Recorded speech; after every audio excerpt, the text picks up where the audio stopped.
আমি আলোচনা করছি সেই সর্বপ্রাচীন যে সনাতন ধর্ম এবং সর্বনবীন বা সর্বশেষ যে ধর্ম ইসলাম ধর্ম, এই দুয়ের মধ্যে পার্থক্যগুলো আর কি।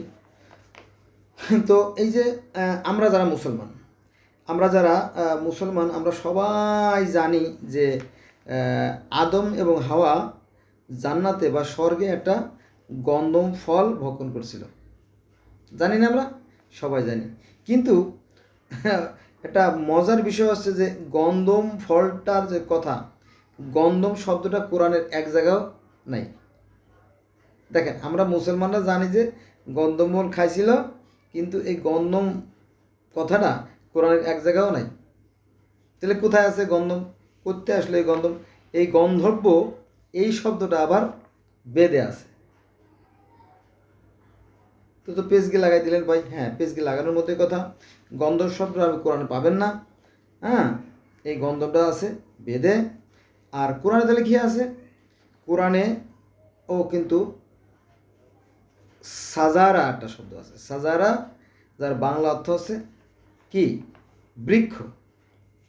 এই কথাটা ইহুদি ধর্ম, খ্রিস্টান ধর্ম, ইসলাম ধর্ম, সনাতন ধর্ম, সব ধর্মেই সেই বৃক্ষের কথা বলা আছে।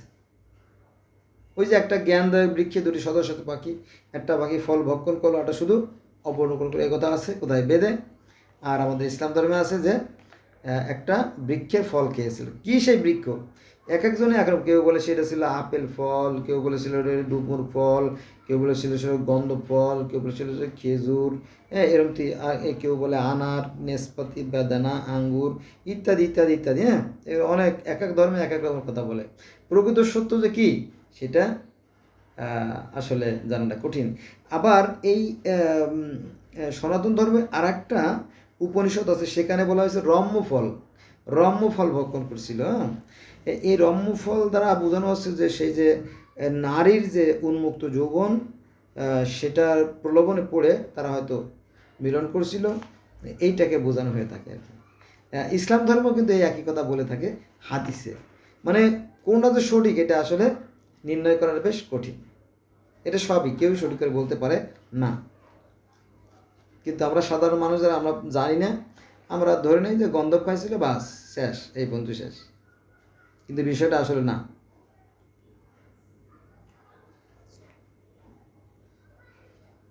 এখানে সনাতন ধর্মে আমরা দেখতে পারি যে যে জমি অর্থাৎ যে নারী, সে জমকে বলছিল যে আসো আমরা মিলিত হই, আমাদের দ্বারা নতুন প্রজন্ম সৃষ্টি হবে, এটা আমাদের পিতা গন্ধর্বের ইচ্ছা। এই কথাটা বেদে আছে। আমি নিজে বেদ থেকে পড়ে তারপরে আপনাদেরকে বলতেছি। এটা কোনো শোনা কথা না বা কোনো ইউটিউব দেখে আমার জানা কথা না।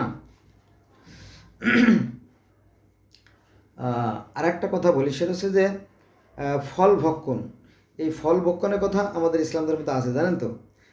এটা ফল ভক্ষণ অর্থাৎ গন্ধব ফল। এই ফল ভক্ষণের কথা সনাতন ধর্ম আছে।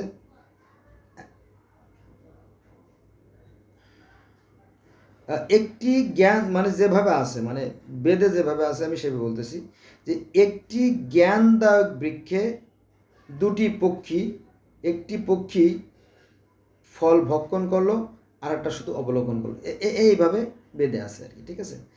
তো এই জ্ঞানদায়ক বৃক্ষের কথাটা আবার বাইবেলে আছে।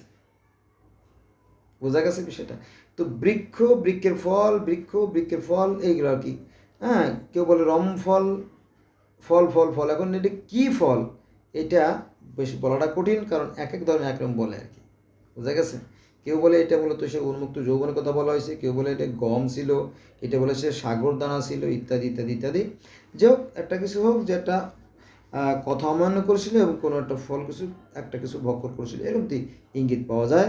এটা কোথায় কোথায় পাওয়া যায়? এটা সনাতন ধর্মে পাওয়া যায়, ইসলাম ধর্মে পাওয়া যায়, ইহুদ ধর্মে যাওয়া যায়, খ্রিস্টান ধর্মে পাওয়া যায়। মানে চারটে ধর্ম।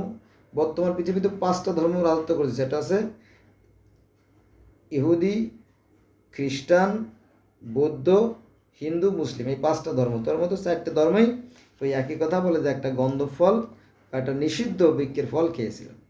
বোঝা গেছে বিষয়টা? বেদেও তাই বলে। তাওরাত, জবুর, ইনজিল, বাইবেল, কোরআন সব ওই একই কথাই বলে। বোঝা গেছে বিষয়টা? So I shall request to you, let's go from today we shall never call for the religion. এজন্য যারা আমার ভিডিওটি দেখছেন তাদেরকে আমি অনুরোধ করবো যে ভাই আসেন, আজ থেকে আমরা ধর্ম নিয়ে বাড়াবাড়ি করবো না, একই বিষয়। তবে ধর্ম ব্যবসায়ী যারা, ধর্মগুরু যারা, তারা এই বিষয়গুলো আমাদেরকে জানতে দেয় না। তাহলে আপনি পাইছেন কোথায়? আমি যেহেতু পৃথিবীর বিভিন্ন ধর্মের ছাত্র, আমি এটা জানি বা একই বিষয় আছে, কোনো সন্দেহ নাই। আসুন আমরা পৃথিবীর সকলে ভাই ভাই হয়ে যাই, ধর্মের বিভেদ ভুলে যাই। ধন্যবাদ সবাইকে।